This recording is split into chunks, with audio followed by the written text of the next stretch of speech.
بسم اللہ الرحمن الرحیم۔ گمنام ہیروز کے معزز ناظرین، السلام علیکم۔ آئیے چلتے ہیں کہانی کی طرف۔ نیومی اور کاشف جمال اس ایئر ہوسٹس کے دماغ میں جم کر بیٹھے ہوئے تھے۔ جب وہ الپا اور انوشے کے قریب ٹرالی لانے لگی تو اس نے چپکے سے دعا گریبان سے نکالی، پھر اسے ایک ٹرے کے کھانے میں ملا دیا۔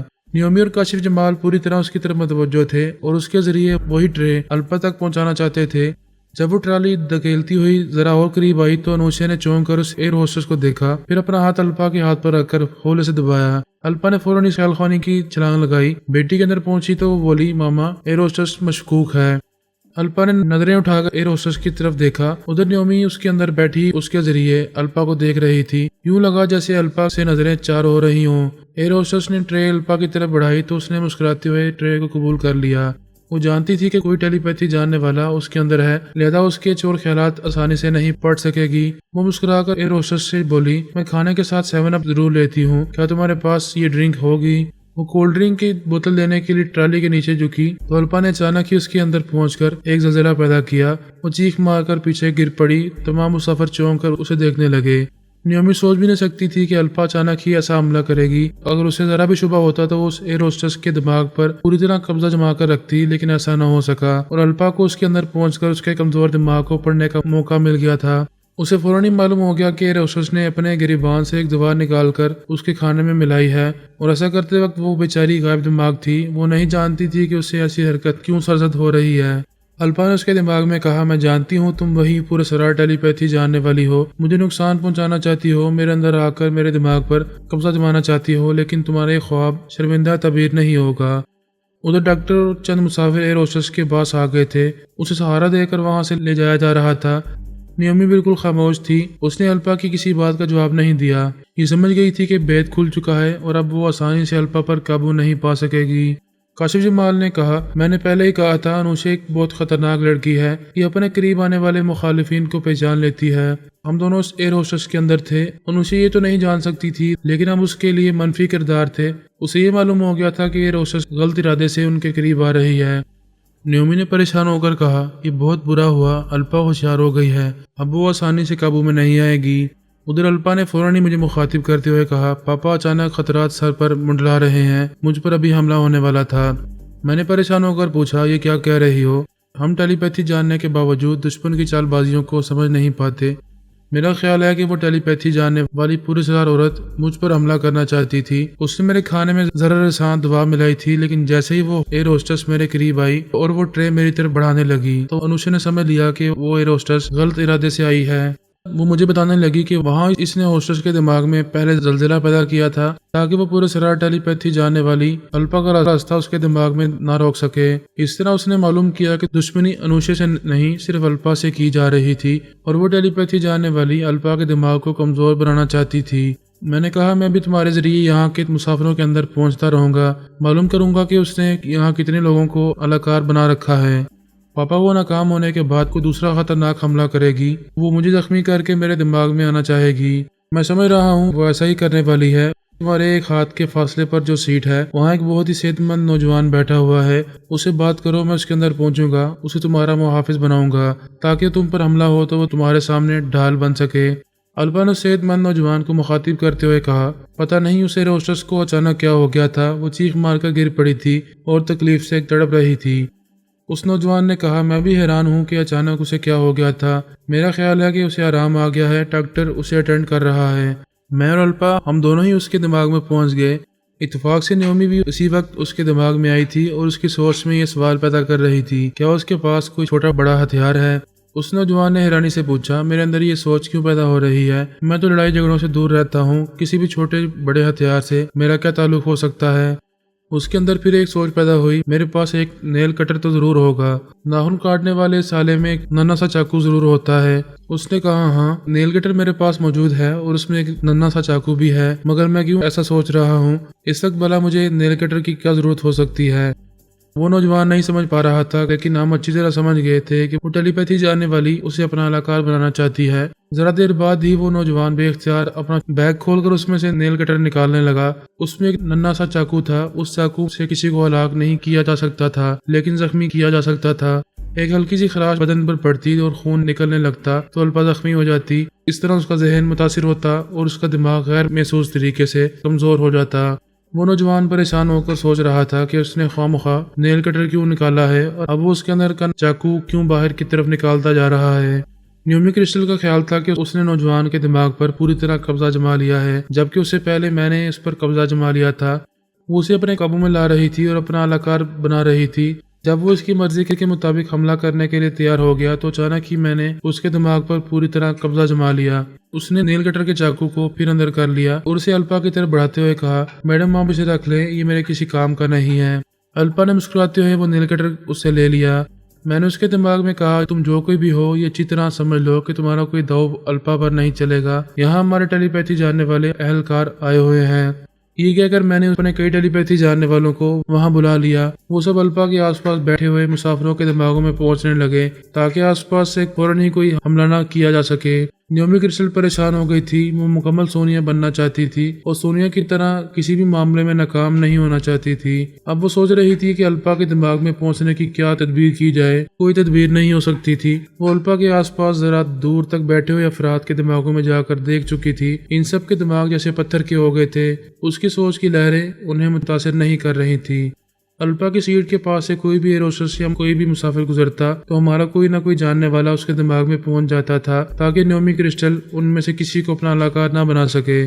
وہ جہاز 2 گھنٹے سے پرواز کر رہا تھا۔ اگلے 3 گھنٹوں کے بعد وہ پیرس پہنچنے والا تھا۔ نیومی کرسٹل بہت ضدی تھی۔ اس نے فیصلہ کر لیا تھا کہ ان 3 گھنٹوں میں اسے کچھ کر گزرنا ہے۔ وہ اور کشف جمال ایک ایک مسافر کے دماغوں پر جھانکتے جا رہے تھے۔ ایسے وقت کشف جمال نے آ کر نیومی سے کہا، مقدر تمہارا ساتھ دے رہا ہے، میں بھی پائلٹ کیبن سے آ رہا ہوں۔ وہاں جہاز کو ہائی جیک کرنے والے 2 دہشت گرد موجود ہیں۔ انہوں نے پائلٹ کو گن پوائنٹ پر رکھا ہے۔ ان میں سے ایک ادھر مسافروں کی طرف آنے والا ہے۔ نیومی نے خوش ہو کر پوچھا، وہ تعداد میں کتنے ہیں؟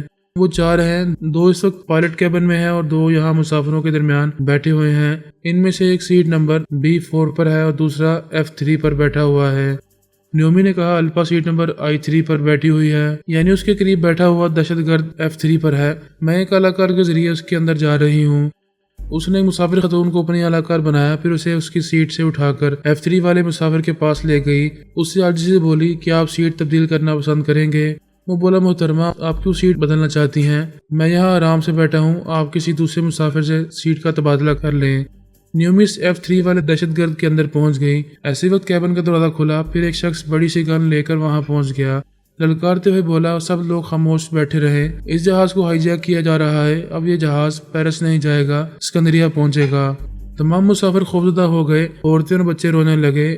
B4 والی سیٹ سے دوسرے دہشت گرد نے اٹھ کر اپنے لباس کے اندر سے ریوالور نکالتے ہوئے کہا، کوئی آواز نہ کرے، اگر کسی نے چلاکی دکھانے اور ہیرو بننے کی کوشش کی تو اس ایک شخص کی ناکامی سے جہاز کے تمام مسافر مارے جائیں گے۔ میں نے اور میرے دوسرے ٹیلی پیتھی جاننے والوں نے یہ باتیں سنتے ہی ان کے دماغوں پر قبضہ جما لیا۔ ایک دہشت گرد کی سوچ نے بتایا کہ اس کا ایک ساتھی کیبن میں ہے۔ ہمارے 3 ٹیلی پیتھی جاننے والوں نے اس کے دماغ پر قبضہ جما کر اسے کیبن کے اندر پہنچایا، پھر اس کے ذریعے اس کے دوسرے ساتھی کے دماغ پر بھی قبضہ جما لیا۔ اس طرح ہم نے اس جہاز کو ہائی جیک ہونے سے بچا لیا۔ تمام دہشت گردوں کو اپنی ٹیلی پیتھی میں جکڑ لیا۔ ادھر دوسرے دہشت گرد کی سوچ نے بتایا کہ ان کا ایک اور گن مین سیٹ نمبر F3 پر بیٹھا ہوا ہے۔ میں اس دہشت گرد کو F3 کی طرف دوڑانے لگا۔ ایسے وقت وہ F3 والا دہشت گرد نیومی کی مرضی کے مطابق اپنی جگہ سے اٹھا۔ اس نے اپنے لباس سے ریوالور نکالا، پھر ایک لمحہ بھی ضائع کیے بغیر اس نے الپا کا نشانہ لے کر گولی چلا دی۔ الپا کے حلق سے ایک چیخ نکلی، گولی بازو میں لگی تھی، وہ اچھل کر سیٹ سے نیچے فرش پر گر پڑی۔ نیومی ایک لمحہ بھی ضائع کیے بغیر اس کے دماغ میں پہنچ گئی۔ یہ معلوم کرنے لگی کہ اس نے ارناکوف کے ذہن میں کون سا مخصوص لب و لہجہ نقش کیا ہے۔ ہمارے ٹیلی پیتھی جانے والوں نے اس F3 والے کے دماغ پر بھی قبضہ جما لیا تھا، کیونکہ نیومی اسے چھوڑ کر الپا کے اندر چلی آئی تھی۔ جہاز میں سفر کرنے والا ڈاکٹر فوراً ہی اپنا بیگ لے کر اس کے پاس پہنچ گیا تھا، اسے تسلیاں دے رہا تھا، پریشانی کی کوئی بات نہیں ہے، گولی بازوں کو چھیلتی ہوئی گزر گئی ہے۔ میں نے الپا کے دماغ میں آ کر نیومی کو مخاطب کرتے ہوئے کہا، میں اچھی طرح سمجھ رہا ہوں کہ تم اس وقت اس کے اندر موجود ہو اور اس کے چور خیالات پڑھ رہی ہو۔ میں تمہیں آخری بار سمجھا رہا ہوں کہ تم آگ سے کھیل رہی ہو۔ اپنی سلامتی اور طویل زندگی چاہتی ہو تو میرے سامنے بے نقاب ہو جاؤ، اپنے ارادے بتاؤ کہ تم کون ہو اور کیا چاہتی ہو۔ تھوڑی دیر تک خاموشی رہی، کیونکہ وہ الپا کے چور خیالات کے ذریعے اہم معلومات حاصل کر رہی تھی۔ میں نے پوچھا، کیا تم عداوت سے باز نہیں آؤ گی؟ اس پر مجھے ایک طویل ہائے سنائی دی۔ وہ بڑی مستی میں جیسے انگڑائی لیتے ہوئے ہائے کہہ رہی تھی۔ میں نے انتظار کیا شاید وہ آگے کچھ کہے گی، لیکن اس کی طرف سے خاموشی رہی۔ اس نے بڑا ہی رومانوی انداز اختیار کیا تھا، لیکن اس وقت الپا زخمی تھی اور انوشے اپنی ماں کے لیے پریشان ہو رہی تھی۔ اس وقت اس کی رومانوی ادا مجھے زہر لگ رہی تھی۔ پھر ایک جذباتی سرگوشی سنائی دی، کیا تم موجود ہو؟ میں نے کہا میں تو موجود ہوں، لیکن تم اپنے وجود سے محروم ہونا چاہتی ہو۔ وہ بڑے جذباتی انداز میں بولی، میں تمہارے وجود میں گم ہو جانا چاہتی ہوں، اس کے بعد تم مجھے مار ڈالو کوئی بات نہیں، میں شاید تمہارے ہی بازو میں مرنے کے لیے پیدا ہوئی ہوں۔ ایسے فلمی مکالمے کیوں ادا کر رہی ہو؟ تم اسے فلمی محبت سمجھ لو، لیکن یہ حقیقت ہے کہ میں تمہارے لیے جی رہی ہوں اور تمہاری خاطر مر جاؤں گی۔ اگر یہ باتیں سنجیدگی سے کہہ رہی ہو تو میرے پاس چلی آؤ۔ میں جانتی ہوں اور دنیا بھی یہی کہتی ہے کہ تم زبان کے دھنی ہو، اس لیے پہلے زبان دو، میں تمہارے پاس آؤں گی۔ کیا تم مجھے سونیا کی جگہ دو گے؟ کوئی کسی کو کسی کی جگہ نہیں دیتا، ہر انسان اپنی جگہ آپ بناتا ہے۔ سونیا نے اپنی جگہ خود بنائی ہے، اس نے مجھ سے بھیک نہیں مانگی، تم کیوں مانگ رہی ہو؟ اسے ایک ذرا چپ سی لگ گئی، پھر وہ بولی، مجھ سے غلطی ہوئی کہ میں تم سے تمہیں مانگ رہی تھی۔ تم نے درست کہا ہے کہ مجھے اپنی جگہ خود بنانی ہوگی اور میں یہی کرتی آ رہی ہوں۔ میرے اندر صلاحیتیں ہوں گی، مجھ میں دم ہم ہوگا تو میں سونیا کی جگہ حاصل کرتی رہوں گی۔ فی الحال جا رہی ہوں، پھر کبھی باتیں ہوں گی۔ وہ چلی گئی۔ میں نے اسے مخاطب کیا، رک جاؤ، پہلے میری باتیں سن لو۔ میں تمہاری دوستی اور محبت کے فریب میں نہیں آؤں گا۔ تم مجھے بار بار نقصان پہنچانے کی کوششیں کر رہی ہو، تمہیں بہت جلد اپنی بے باکیوں کی سزا ملنے والی ہے۔ دوسری طرف خاموشی تھی، وہ جا چکی تھی۔ اس نے الپا کے خیالات پڑھ کر اس مخصوص لب و لہجے کو معلوم کر لیا تھا، پھر اسے ذہن نشین کرنے کے بعد خیال خوانی کی پرواز کرتی ہوئی ارناکوف کے اندر پہنچ گئی تھی۔ بڑی خاموشی سے اس کے خیالات پڑھ رہی تھی۔ اس کے خیالات نے اسے جو کچھ بتایا اسے پڑھ کر وہ حیران رہ گئی۔ پہلی بار اسے معلوم ہوا کہ اب تک ارناکوف اسرائیلی اکابرین کے درمیان آ کر انابیلا بن کر اس سے جنگ لڑ رہی تھی اور وہ سمجھ رہی تھی کہ وہ انابیلا بننے والی الپا ہے۔ اسے اپنی ذہانت، حکمت عملی، دلیری اور عزم و استقلال کے باعث بہت بڑی کامیابیاں حاصل ہو رہی تھیں۔ ایک تو اس نے سونیا کے بعد الپا کو زیر کیا تھا، دوسرا یہ کہ الپا کی چھوڑی ہوئی اقتدار کی کرسی حاصل کرنے کے لیے جس انابیلا سے جنگ ہو رہی تھی، وہ انابیلا بھی اس کی ٹیلی پیتھی کی مٹھی میں آ گئی تھی۔ دیکھا جائے تو وہ واقعی سونیا کی طرح ایک کے بعد ایک میدان مارتی جا رہی تھی اور ہم لا علمی کی گہری تاریکی میں اسے ڈھونڈتے پھر رہے تھے۔ نیومی کرسٹل چند ناکامیوں کے بعد کامیابیاں حاصل کرتی جا رہی تھی۔ اس سے اندازہ ہو رہا تھا کہ وہ بہت جلد میری سونیا کی جگہ لینے والی ہے۔ اس میں سونیا کی سی ذہانت اور حاضر دماغی تھی۔ وہ شاطرانہ چالیں چلنے کے داؤ پیچ خوب جانتی تھی۔ پھر یہ کہ اسی طرح فولادی حوصلہ رکھتی تھی۔ اس کی سب سے بڑی کامیابی بلکہ کارنامہ یہ تھا کہ جس سونیا کی تمام خصوصیات اس کے اندر تھیں، اسی سونیا کو اس نے اپنی معمولہ اور تابعدار بنا لیا تھا۔ اگرچہ ہم شاید اور ہیں، لیکن کبھی کبھی اونٹ کی طرح پہاڑ کے نیچے آ جاتے ہیں۔ میری زندگی میں بھی کئی بار ایسا ہو چکا ہے۔ دشمنوں نے کئی بار مجھے گھیر لیا، مجھے اپنا اسیر بنا لیا۔ ایسا بھی ہوا کہ میری یادداشت چھین لی گئی۔ خواہ کوئی کتنا ہی شاذور ہو، وہ کبھی نہ کبھی عارضی طور پر ہی صحیح مگر کمزوری کا منہ ضرور دیکھتا ہے۔ کچھ عرصہ پہلے سونیا دشمنوں کی گرفت میں آ گئی تھی۔ انہوں نے اسے ایسا انجیکشن لگایا تھا کہ اس کی یادداشت گم ہو گئی تھی۔ وہ ہم سب کو بھول کر دنیا کے کتنے ہی ممالک میں بھٹکتی پھر رہی تھی۔ ایسے میں اپنے پوتے عدنان کا ساتھ ہو گیا تھا، اسی کے ساتھ رہ کر اس کی یادداشت واپس آئی تھی۔ وہ ناقابل شکست سونیا پھر ایک بار کمزور پڑ گئی تھی۔ نیومی کرسٹل اسے بڑی مکاری سے اپنے زیر اثر لے آئی تھی۔ اس نے اس پر ایسا مستحکم تنظیمی عمل کیا تھا کہ وہ بعد میں اس عمل کو بھول گئی تھی اور یہ بھی یاد نہیں رہا تھا کہ وہ کسی کی معمولہ اور تابعدار بن چکی ہے۔ وہ پہلے کی طرح میرے ساتھ ایک نارمل ازدواجی زندگی گزار رہی تھی، کسی نیومی کرسٹل کو نہیں جانتی تھی۔ بے مثال ذہانت اسی کو کہتے ہیں۔ میری فیملی میں اور میری زندگی میں سب سے زیادہ اہمیت سونیا کی تھی اور نیومی کرسٹل نے اسی سب سے اہم مہرے کو اپنی مٹھی میں بند کر لیا تھا۔ میرے خاندان میں اور میرے دل میں جگہ حاصل کرنے کے لیے اس نے سب سے پہلے یہ بنیاد مضبوط کی تھی۔ سونیا جیسی بنیاد جب ہلتی تب نیومی کرسٹل کی زندگی میں زلزلہ آتا، لیکن ابھی دور تک سونیا کے ہلنے، متحرک ہونے اور ایکشن میں آنے کے آثار نظر نہیں آ رہے تھے۔ نیومی کرسٹل بہت مضبوط قوت ارادی کی مالک تھی۔ جس بات کی ضد کر لیتی تھی اسے ضرور پورا کرتی تھی۔ جس محاذ پر پہنچتی تھی وہاں عارضی طور پر ہی صحیح لیکن کامیابی ضرور حاصل کرتی تھی۔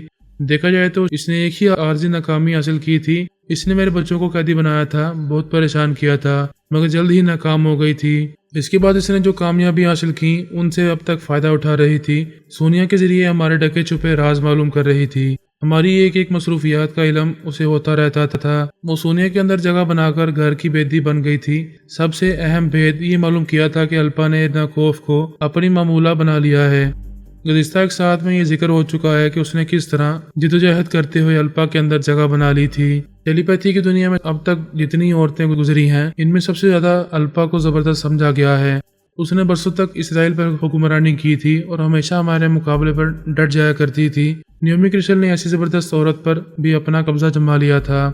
الپا کے اندر پہنچ کر سب سے پہلے یہ معلوم کیا کہ اس نے ایرناکوف کو کس طرح ٹریپ کیا ہے اور آئندہ اس کے اندر جانے کے لیے کون سا مخصوص لب و لہجہ مقرر کیا ہے۔ یہ معلوم ہوتے ہی وہ خیال خانے کی پرواز کرتے ہوئے ایرناکوف کے اندر پہنچ گئی۔